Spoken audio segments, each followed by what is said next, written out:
let's get our group here together. We have 6.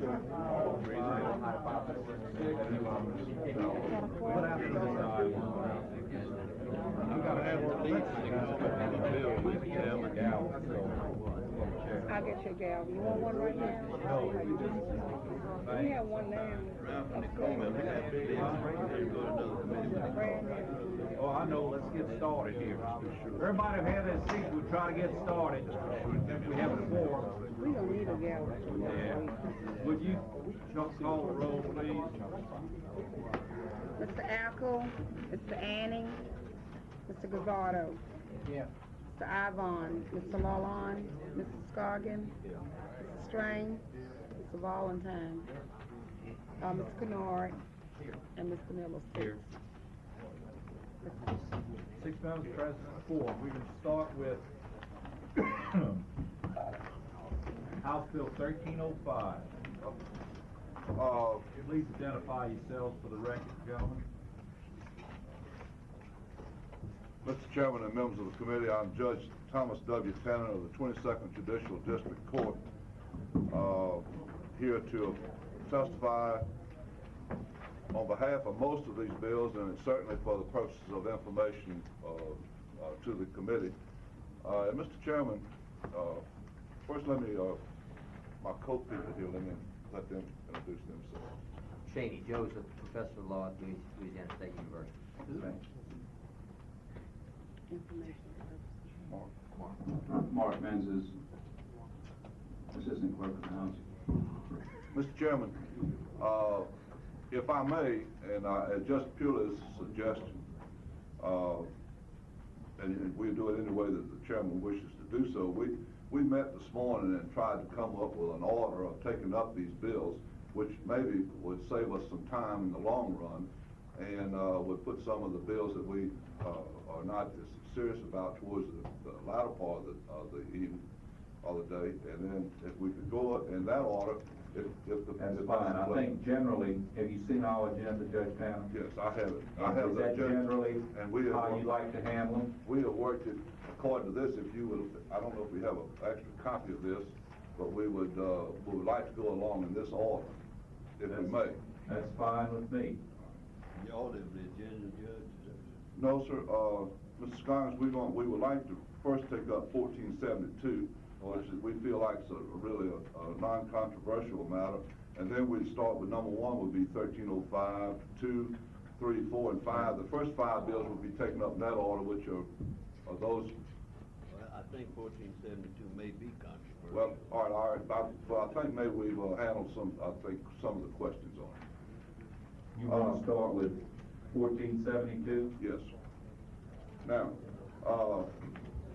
first let me briefly give the committee the background on this bill. The 1472 bill is the $2 training fee that was imposed several years ago, 2 years ago, I believe, to provide for training of police officers. We had a startup time of this, and we started collecting the money from all the courts, the district courts, city courts, parish courts, courts of New Orleans, all the courts that were involved, and we run into some problems in some of the mayor's courts and some of the magistrates' courts in some of the jurisdictions where they had magistrates.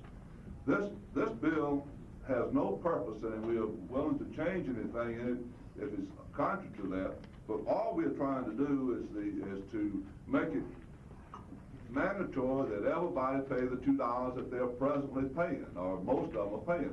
Just a few courts are not paying this. All we want to do is that everybody else pay the $2. It's not an additional $2. It's to be all courts to pay it, including the mayor's courts and the magistrate's court, and shall be used for the purpose of training local law enforcement officers. It's what we're doing now, and it's the only money that we have for training. It benefits a lot of police academies. It benefits all the training of police officers across the state. So it's not an additional cost, contrary to what some of the people have thought it was. If you look at it, the additional cost is a pickup of the old language which does not change the law. I understand that. You and I had a discussion prior to the meeting about that, Judge, and, but I think, the lady with the Louisiana Municipal Association, had some problems with the cost of collection. Mr. Gazzardo, I think you had an amendment in that capacity. Why don't you, while we've discussed it, Judge, we're gonna have her state her problem with that. Identify yourself, please. I'm Susan Gordon. I'm Director of Research for the Louisiana Municipal Association. The Municipal Association has no problem with the assessment of the $2 fee. We understand that it goes for the law enforcement training program. Normally, I believe we pay $400 per officer up front, and if they pass, that's refunded. So it is really no cost to us in most cases. What we'd simply like to do, as you know, times are tight, everybody's assessing fees. We would like to propose that we just keep 2% of the fee as a collection cost. It would really be very minor. It'd be enough to offset our cost of collection. I asked one of the mayors this morning, he estimated maybe less than $100 a year, but it would be enough to help him with his clerk's expenses.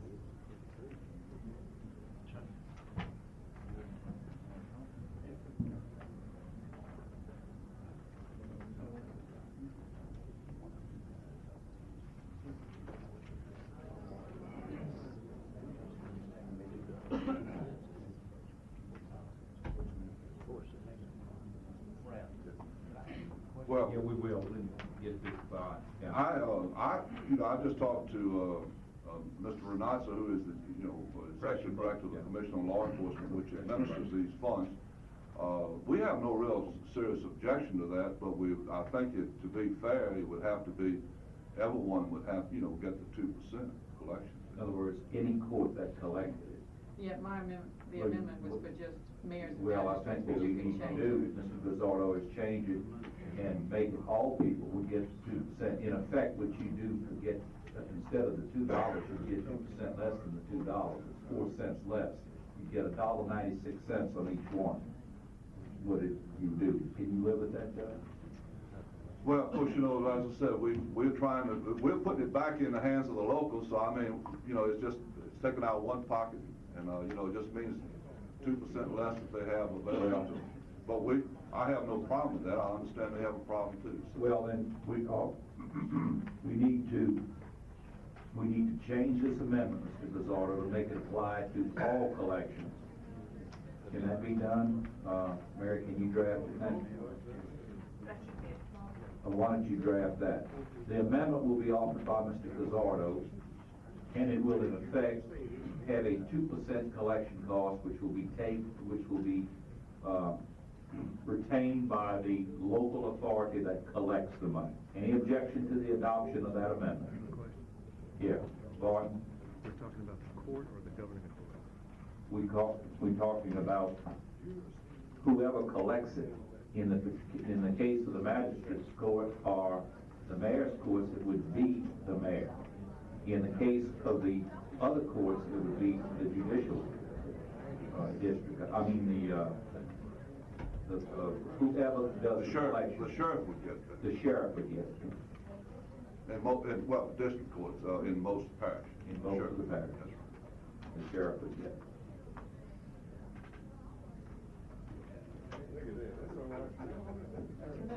So we have adopted that amendment without objection.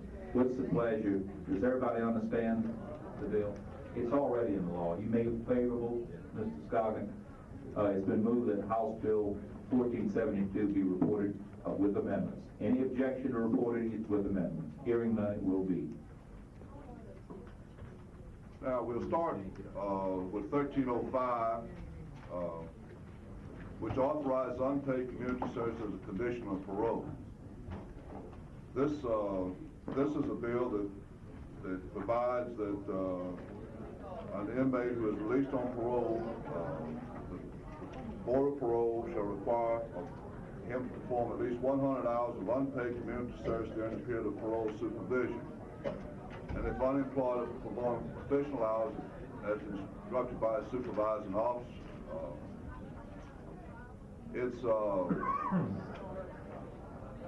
It just merely adds something that they can do. I think I have seen no questions about the bill, and unless there's any questions from the committee, I'll move that we endorse the favor.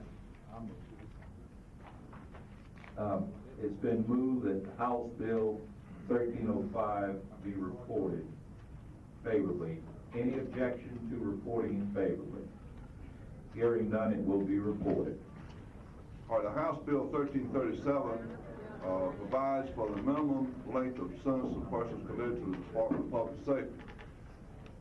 This bill is put in to provide, we had some situations where judges were sentencing people to 6 months at hard labor, and this merely stops that practice. The reason for doing that was it enabled the sheriffs to receive their per diem for hard labor commitments to the Department of Public Safety.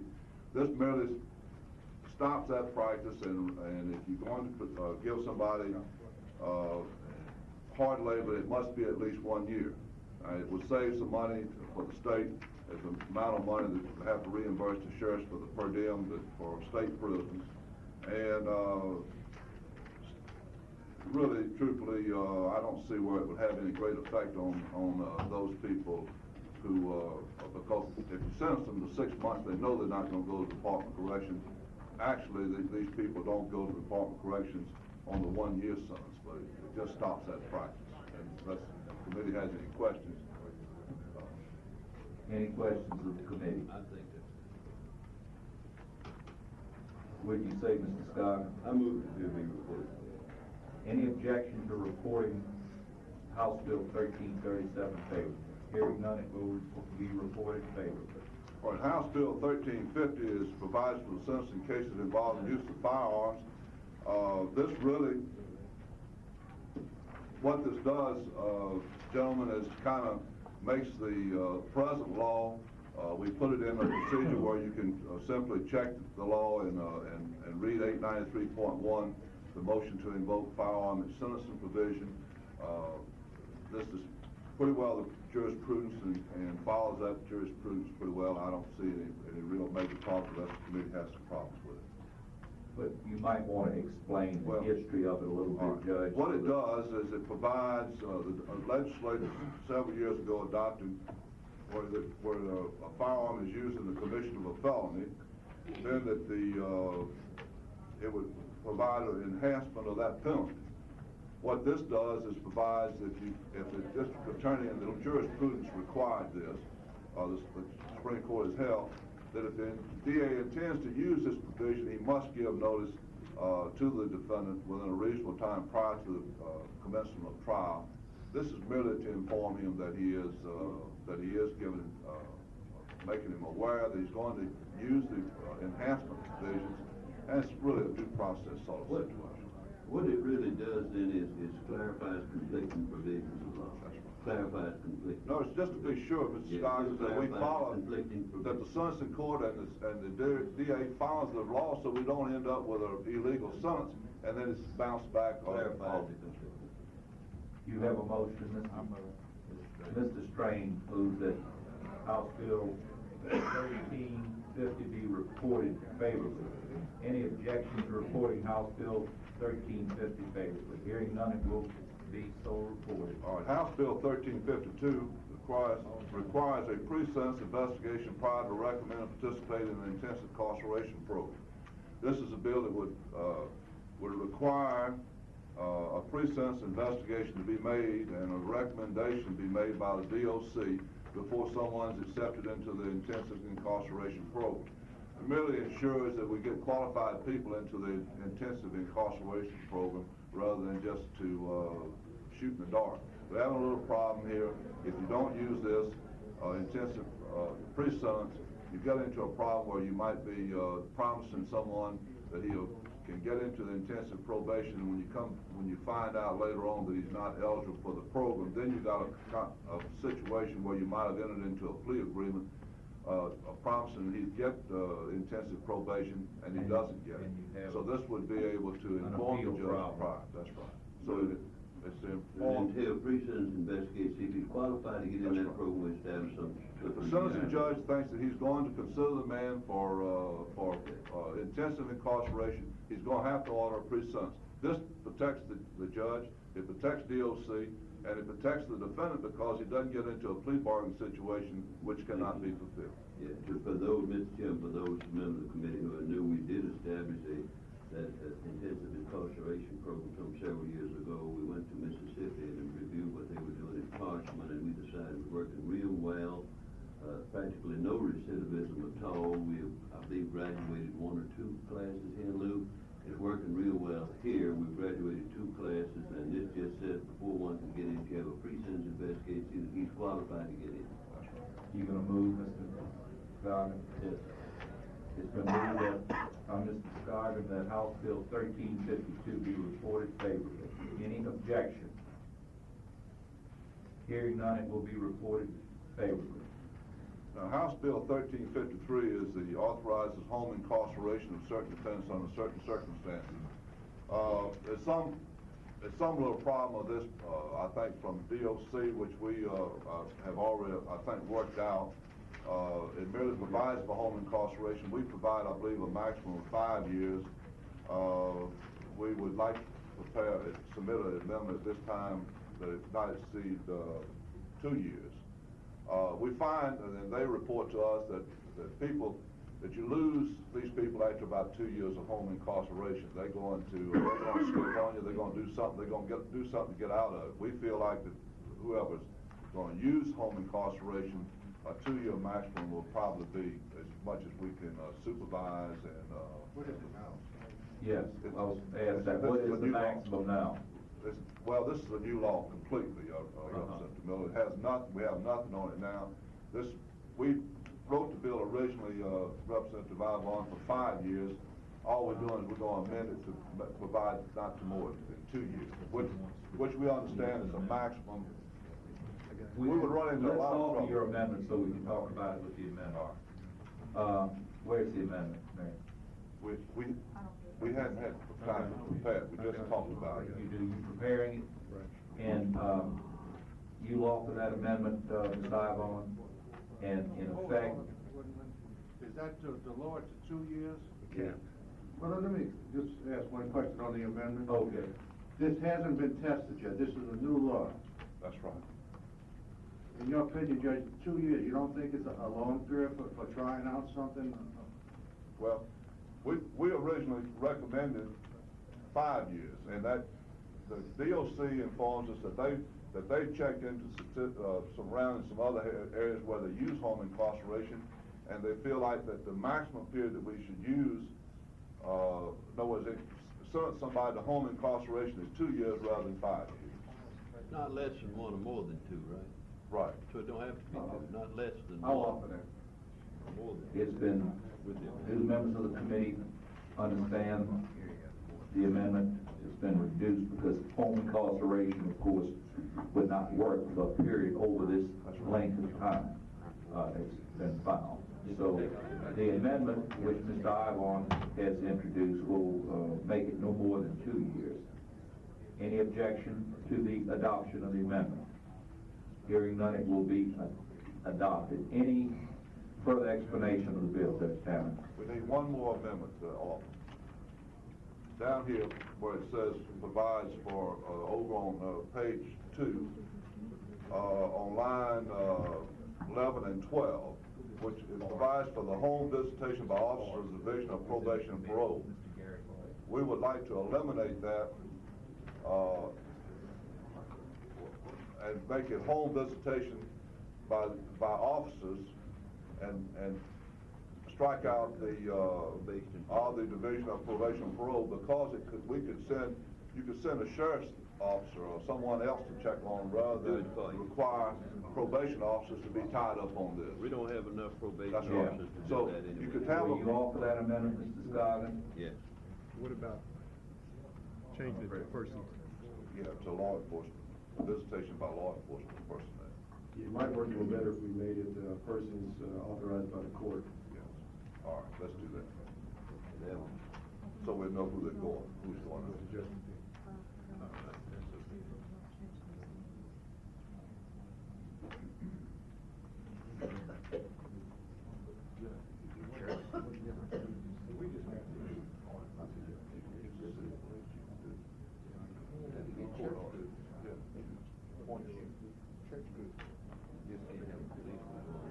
Have you drafted that, Martin?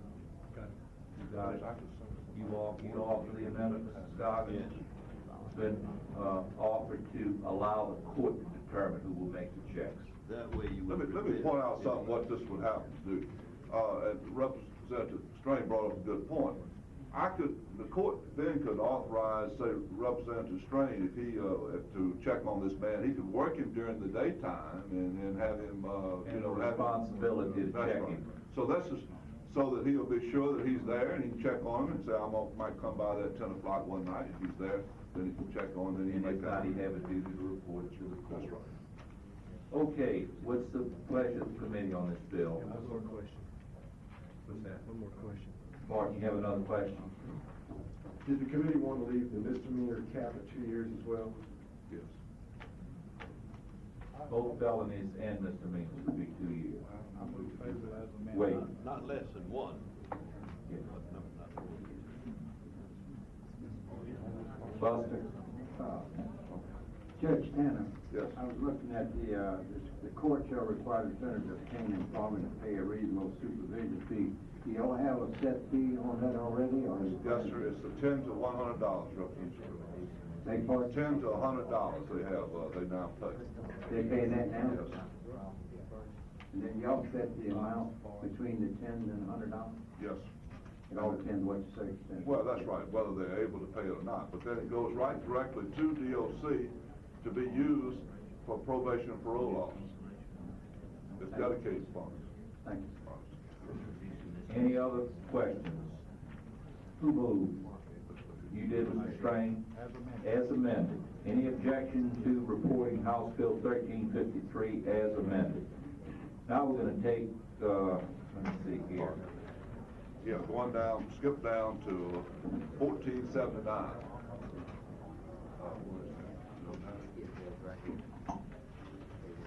1479 is entitled Incarceration Cost Control Act. Now, Judge, Mr. Chairman. once, before we do that, I called for Mr. Forrester on the agenda. We're gonna let him handle his bill, and we're gonna get through this out if the committee doesn't have any objections. Mr. Scott, you have a question? To the judge, on this requires appropriation. I'm not sure that we can handle pass a bill out of here that requires an appropriation. I would think, it's not until after the legislation increases the cost of incarceration, but I might want to look into that. It requires appropriation. Let's take, Mr. 472, Mr. Forrester. Forrester? Mr. Chairman, members of the committee, this is a bill that I brought to this committee last year, and we passed it out of here and ran into a little problem on the floor. Basically, what it does is it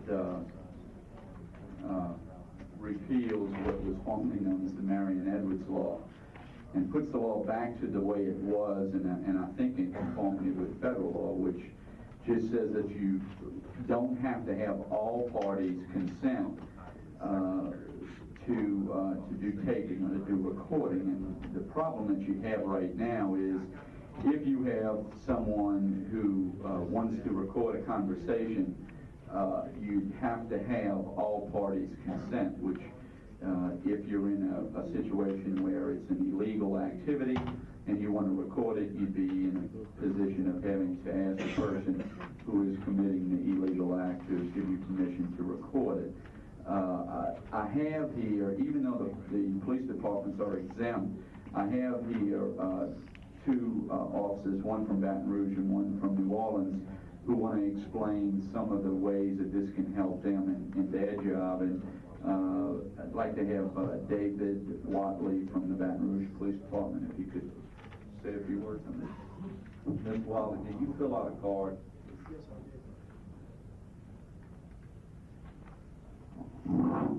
And also David Henley, if he could come up from the New Orleans Police Department.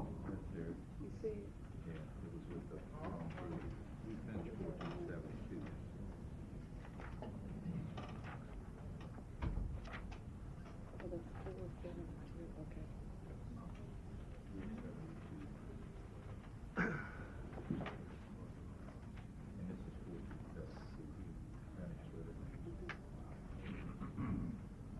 Go ahead. Thank you, ladies and gentlemen, I'm David Watley, and I'm a member of the Baton Rouge Police Department, and have been so for about 10 years now, most of that time which I've been assigned to the Narcotics Division. I apologize, I don't have any written statement to work from. My appearance here this morning was on rather short notice. However, I do have a few remarks I suppose I would like to make, and while they may be off the cuff, they're very much from the heart as to how this law in its present form affects us in our enforcement of the narcotics laws.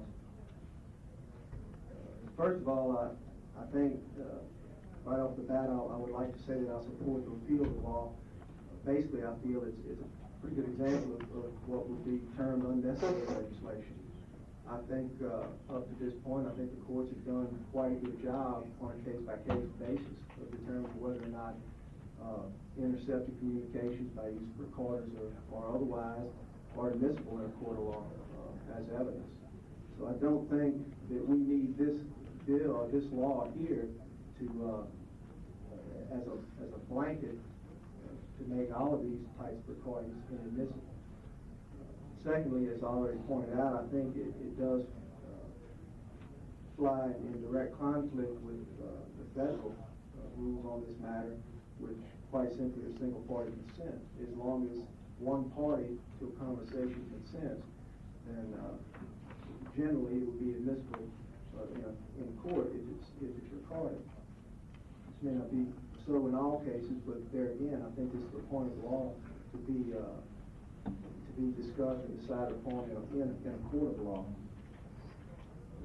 Past that, I think the law itself is written somewhat poorly, and that myself, as a police officer, in my day-to-day enforcement activity, I have serious concerns as to whether or not, in my day-to-day functions, I'm operating inside or outside of this law.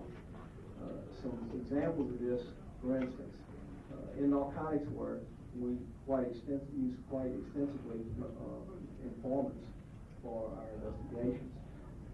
The law here, at one point, talks about who can and cannot. Excuse me one moment. Mr. Scoggin, you have a point to make.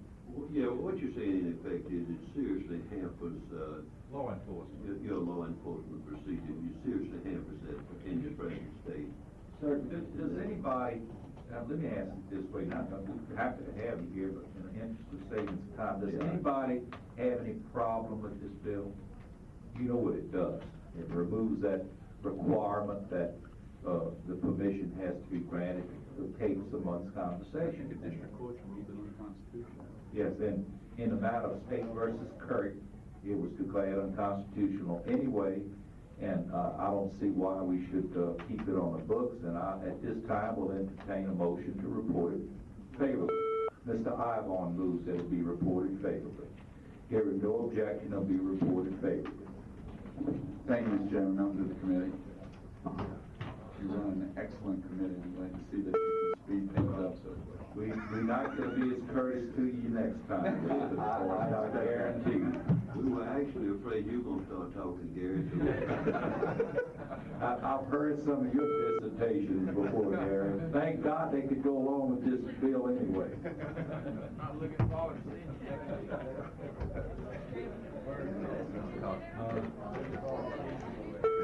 Yeah. All right, Mr. Chairman, then we're back on the Incarceration Cost Control Act. Let me 1479. Let me just go into briefly the back.